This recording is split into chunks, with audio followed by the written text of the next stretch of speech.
Madhava Kunja Bihari.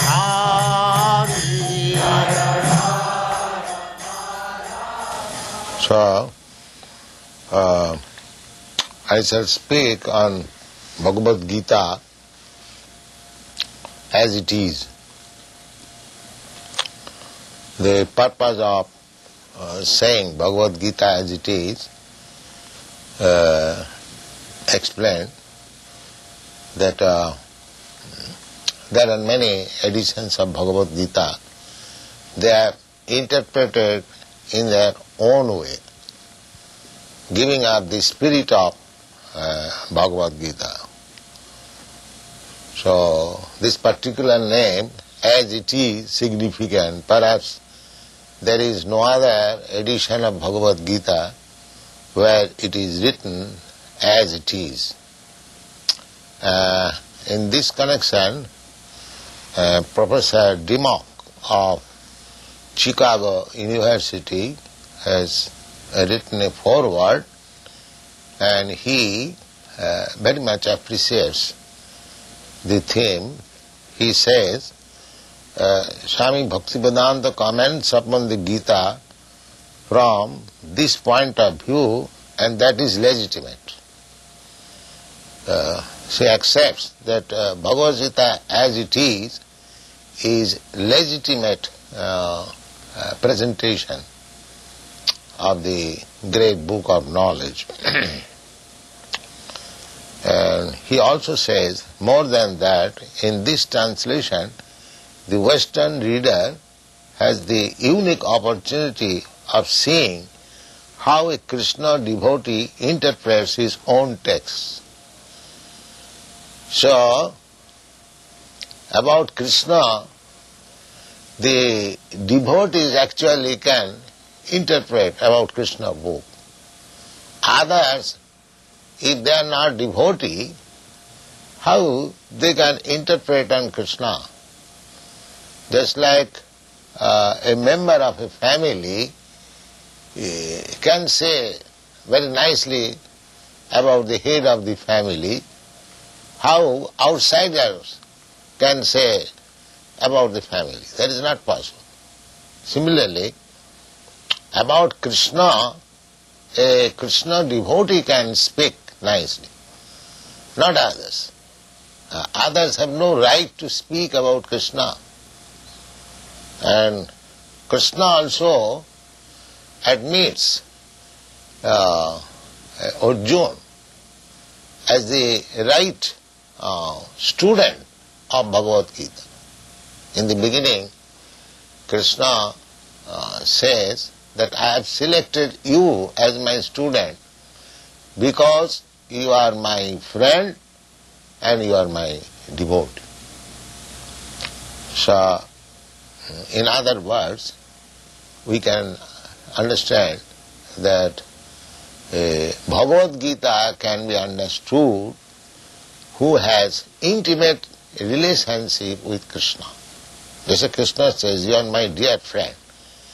That is intimate relationship with Krishna. And without becoming a devotee, nobody can be intimately related with Krishna. These are the factors to be understood. So, this Bhagavad Gita was spoken 5,000 years ago to Arjuna in the battlefield of Kurukshetra, and the science of understanding God is there in this Bhagavad Gita. Bhagavad Gita is the science of God. Everything has got some science, scientific book to understand that particular subject matter. Similarly, there are different types of concept of God. Generally, they take it as an idea, but we don't take it as idea. We take God as concrete fact. Just like you are seeing me, I am seeing you. This is concrete fact. Similarly, a God can be seen by you, and God is already seeing you. There is no doubt about it. But you can see also God. So that process we have to understand, how to see God. That process is mentioned in all the Vedic scripture. That is called Bhakti Yoga, that process. Krishna also says in the Bhagavad Gita, Bhaktya mam abhijanati javan jasyami tattva. If anyone wants to know Krishna, what he is, then one has to accept the process of Bhakti Yoga. There are different types of yogas. Yoga means linking oneself with the Supreme Personality of Godhead. So, speculative yoga will not help us. You have to take concrete yoga. Concrete yoga is Krishna consciousness. So,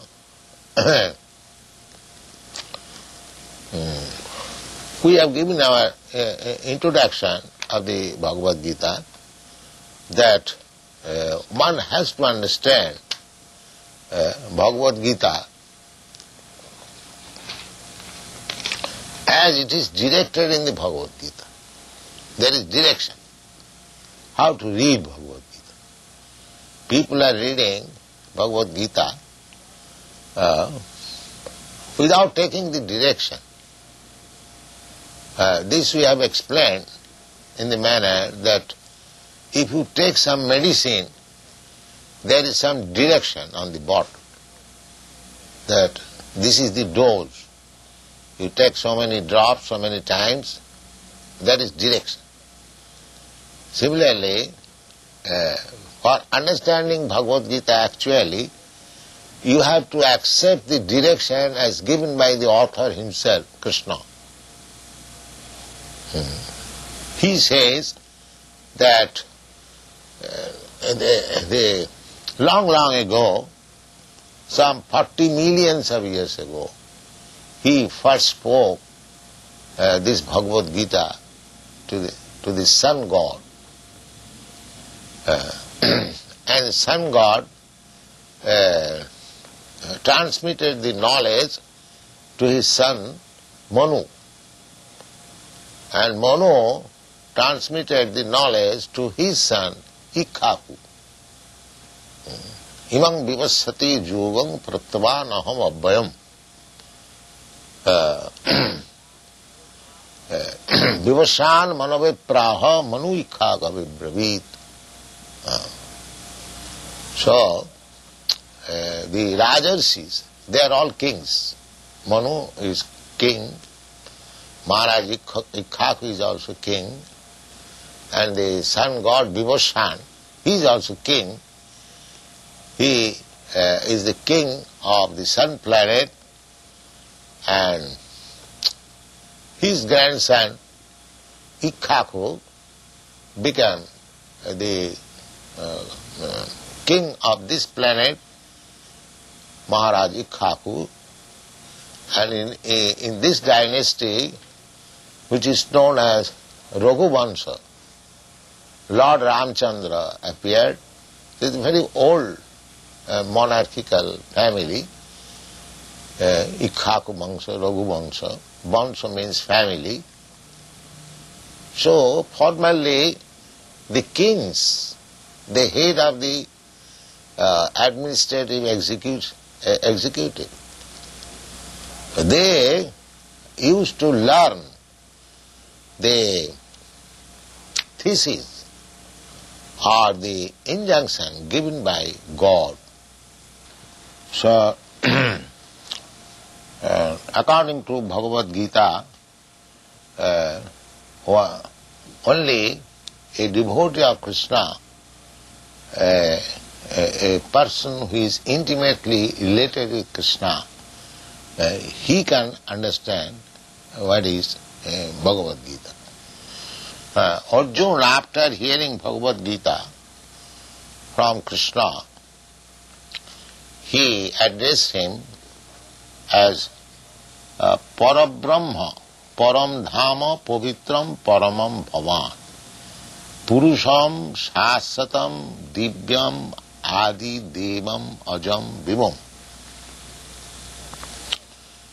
He understood Krishna as Parabrahma.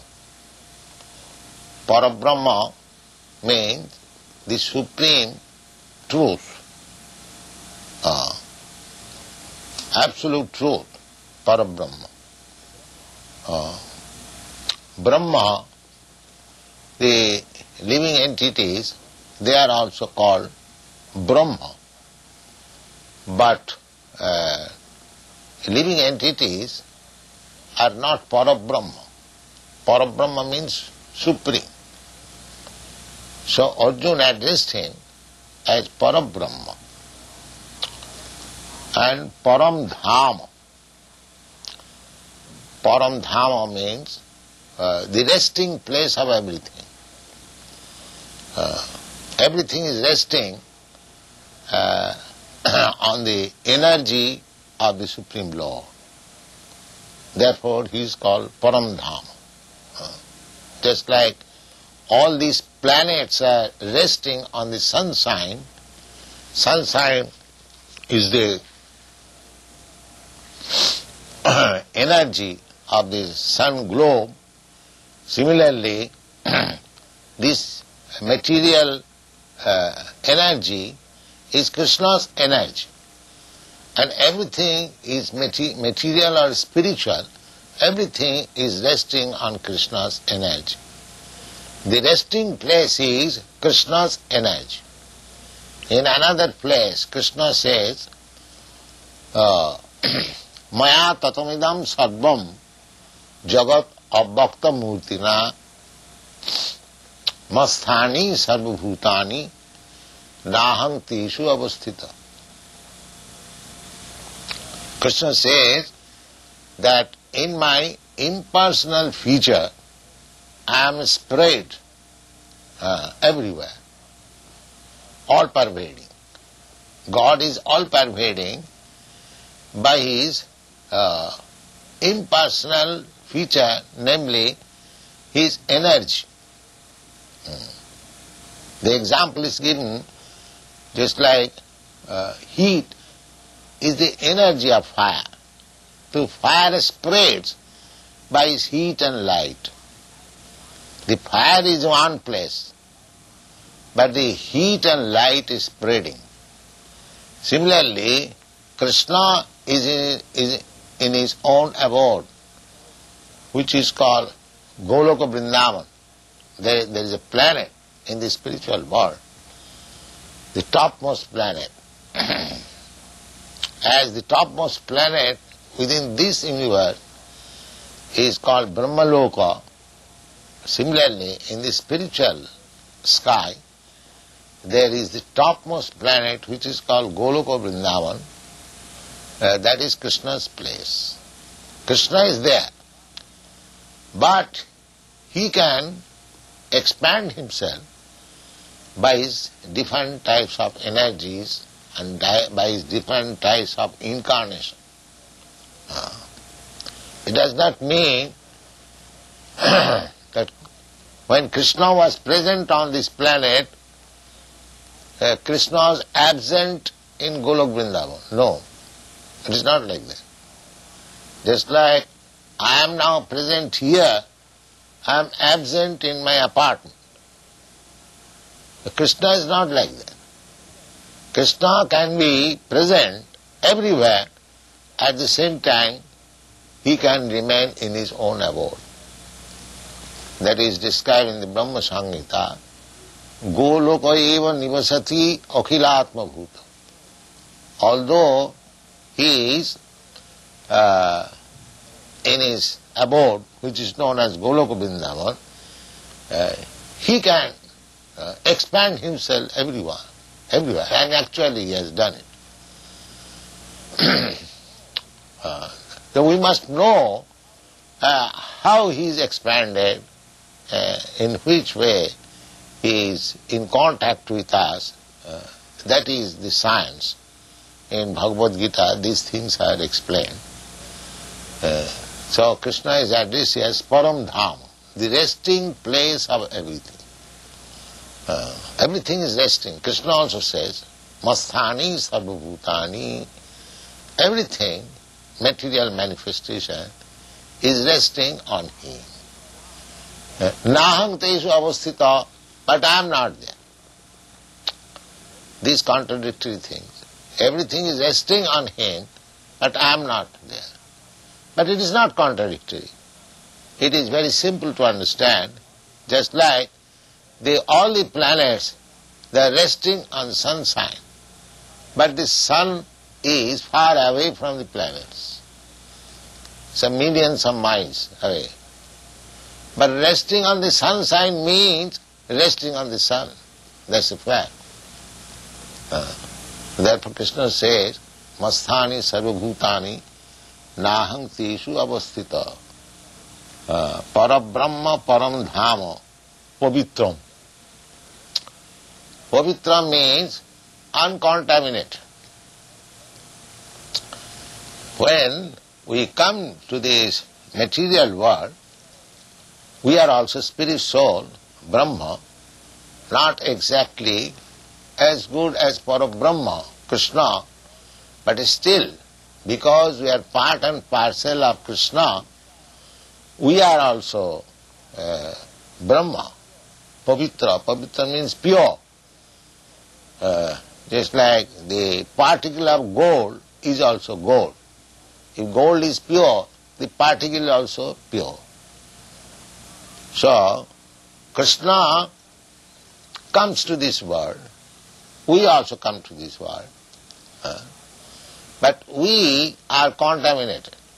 But Krishna is not contaminated. The example is, just like in the prison house, there are many prisoners, but if the king or some king's representative minister goes into the prison to inspect things, how things are going on, it does not mean that the king or his minister is also a prisoner. He is not prisoner. But we, living entities, we have been entangled with these material modes of nature. But Krishna never becomes involved in these modes of material nature. That's what he is called Pavitram Paramam.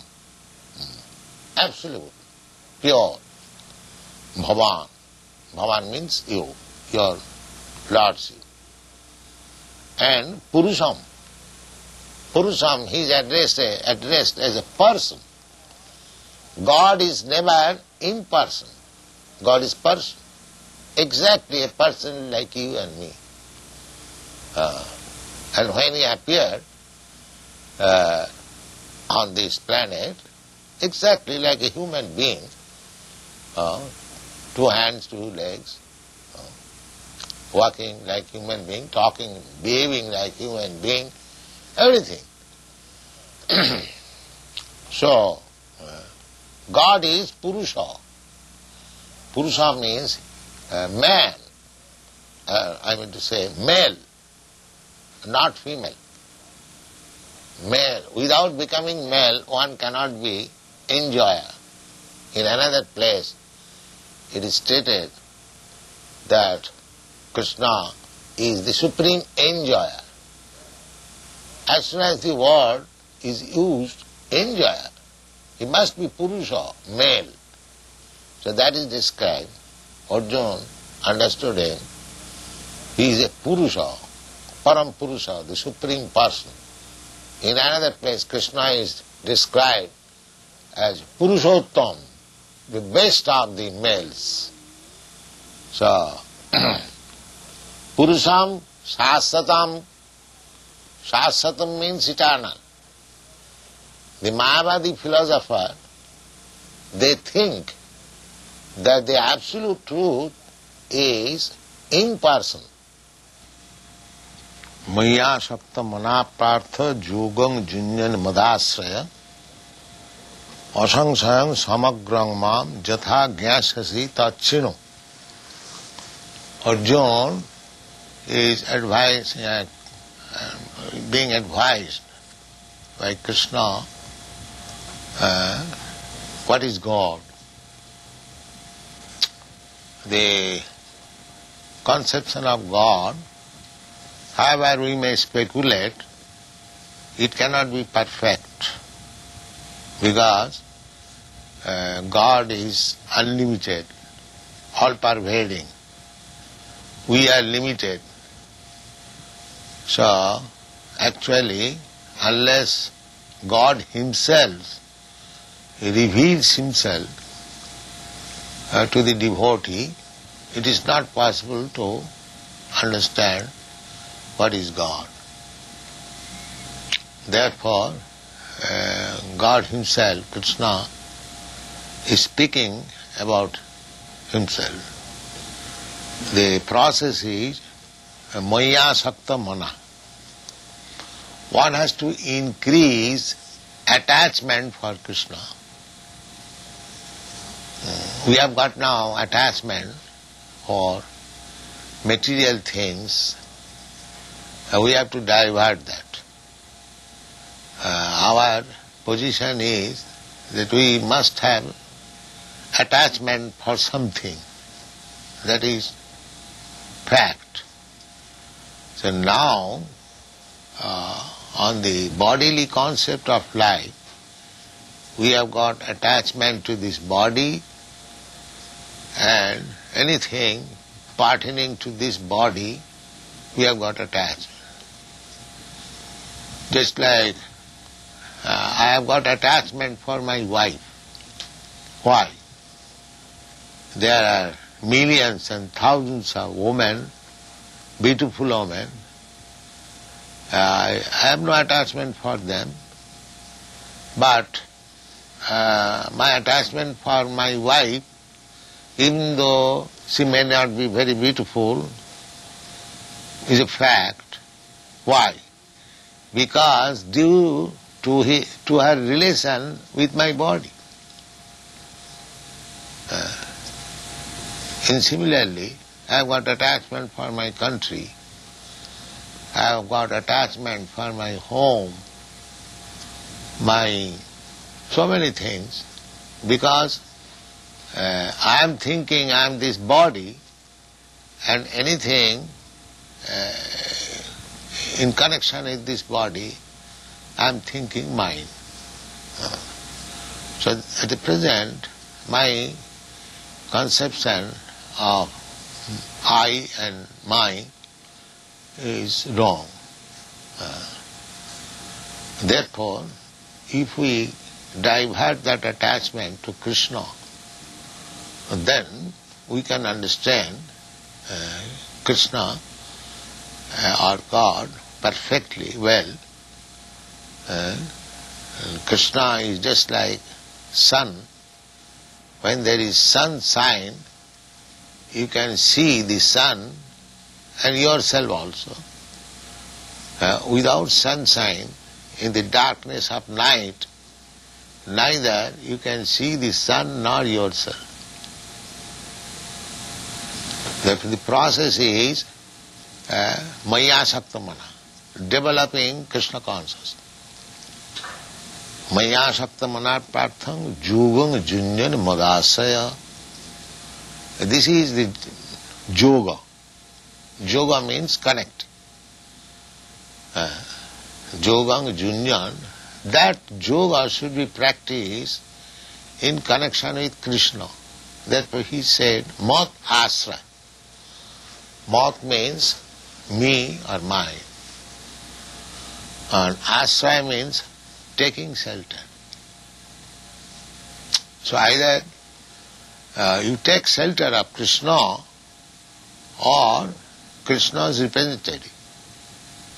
Of course it is not possible for us to take shelter of Krishna, because Krishna is not present at the present moment, but his representative is there. So one has to take shelter of his representative and practice bhakti yoga, concentrating his mind on Krishna. This is called Krishna consciousness. One has to take shelter of a person whose life is devoted to Krishna, and under his direction we have to practice how to develop Krishna consciousness, and then Krishna will be revealed. The revelation, proportionate revelation, is proportionate advancement in seeing Krishna directly.